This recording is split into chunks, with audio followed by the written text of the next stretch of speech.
Au XIe et XIIe siècle, les invasions tataro-mongoles et les dissensions internes provoquèrent le découpage de l'empire de la Russie kiévienne en une multitude de petites principautés. Vers 1150, la résidence de chasse du prince Dolgorouki, qui se trouvait sur une colline dominant les rivières Moskva et Negliania, fut transformée en une ville fortifiée. La ville s'est rapidement développée au point de devenir une principauté indépendante au sein de l'empire mongol. Au milieu du XIVe siècle, Moscou avait gagné tant de prééminence sur ses rivales qu'elle fut choisie pour abriter le siège de l'Église orthodoxe russe. Avec Ivan III le Grand, la loi moscovite s'étendit à l'ensemble de la Russie et le Kremlin, comme centre du pouvoir russe, connut une grande magnificence. Derrière ces murs de pierre apparaissait la cathédrale de l'Assomption, dans laquelle Ivan, dans un geste de défi, déchira le traité soumettant Moscou à l'Empire mongol. Tout au long des 2 siècles suivants, et jusqu'à ce que Pierre le Grand transfère la capitale russe à Saint-Pétersbourg, le Kremlin fut le théâtre de l'histoire grandiose et parfois sanglante des tsars. La place des cathédrales a été la première grande place publique à l'époque du développement du pouvoir moscovite et a représenté pendant des siècles le cœur de l'empire des tsars. On y trouve la cathédrale de l'Assomption, l'église de la déposition de la robe, la cathédrale de l'archange Michel, la cathédrale de l'Annonciation, ainsi que la cathédrale des 12 apôtres.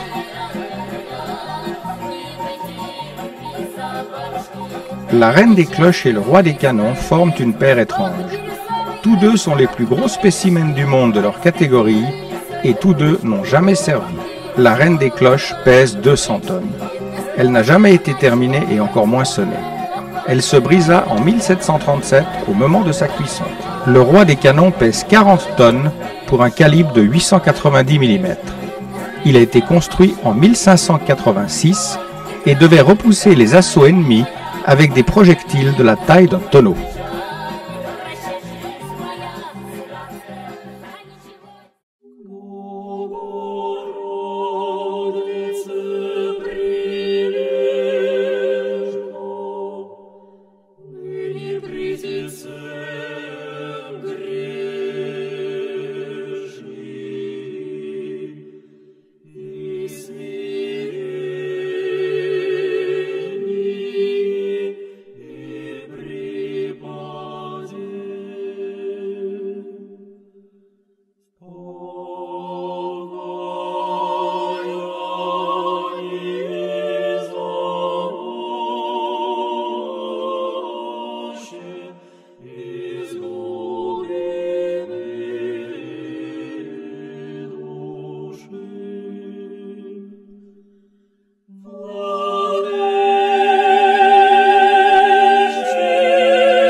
Commencé en 1930, le métro de Moscou a une longueur de 256 km.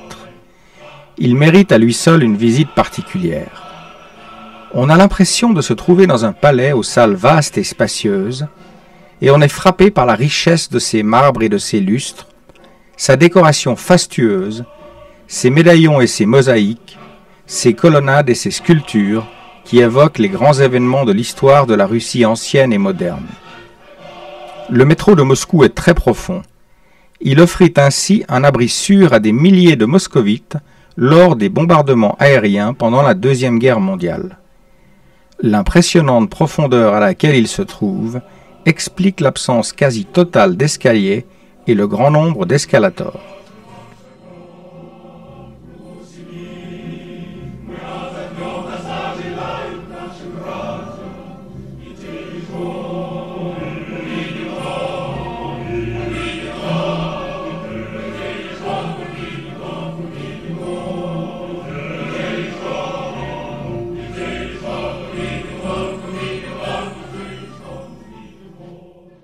Pour clôturer cette magnifique première journée dans la capitale russe, nous faisons maintenant un tour de Moscou by Night.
La place Rouge se trouve à l'est du Kremlin.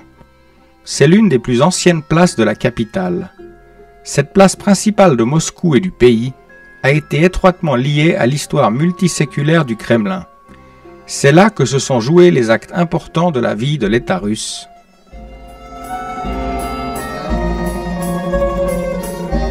En dessous des murs du Kremlin se trouve le mausolée de Lénine.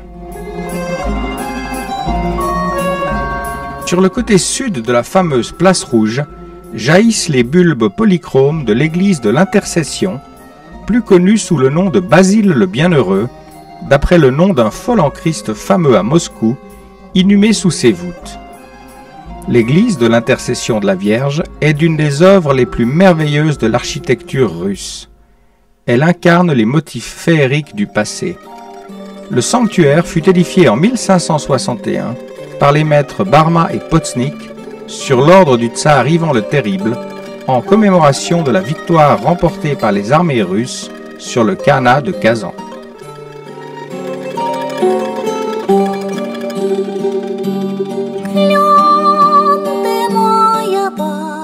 Déjà au XVe siècle, la place avait ses contours actuels.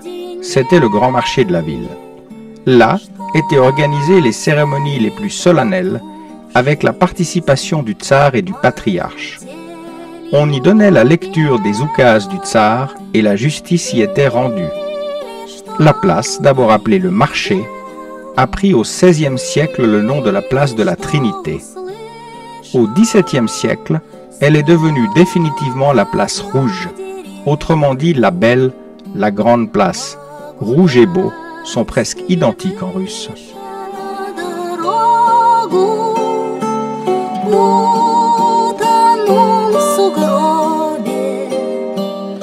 Le fameux grand magasin GUM a su relativement bien s'adapter à l'ère post-communiste.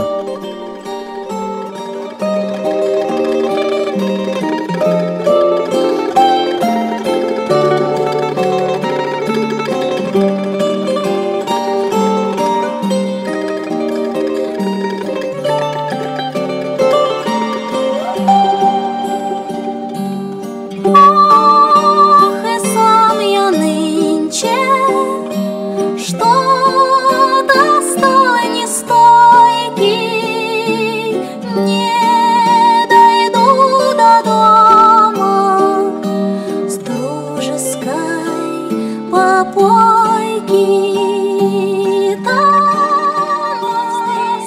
Détruite dans les années 30 sur ordre de Staline pour y construire une immense piscine ouverte, la cathédrale du Christ Sauveur fut reconstruite après la chute du communisme. C'est, dit-on, près de ce lac que le grand Tchaïkovski trouva l'inspiration pour son fameux ballet « Le lac des cygnes ».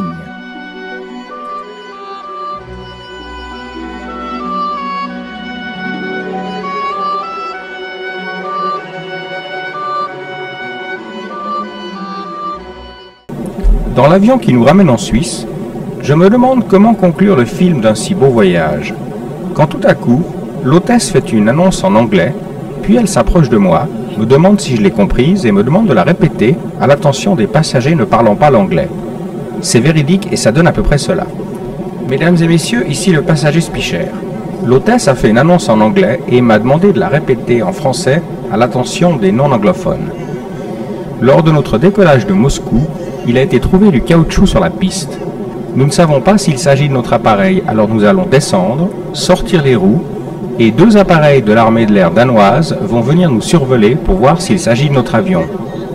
Dans l'attente, gardez votre calme.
Ouf, nous voilà rassurés, c'était pas nous.